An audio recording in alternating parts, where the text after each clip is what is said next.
Hello guys, মুই নতুন একটা মিনি ব্লগ নিয়ে আসলাম তোমারগুলোর মাজত। তো তোমরা দেখি পাচ্ছেন শামুকের খোলটাগুলো আমি সারে লাগছং।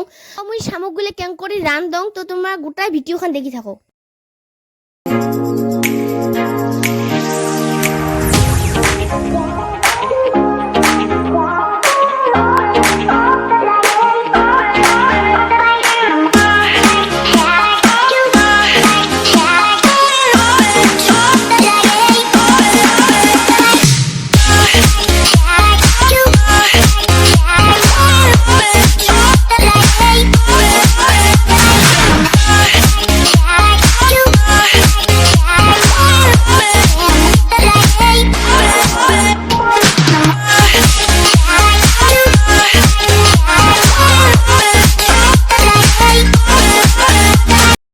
রান্না প্রায় শেষ হয়ে গেল, তো তোমরা দেখি পেয়েছেন তো কত সুন্দর একটা কালার হচ্ছে। তো আজকে কিন্তু আমি এইটুকু একটা ভিডিও নিয়ে আসলুম। Bye bye.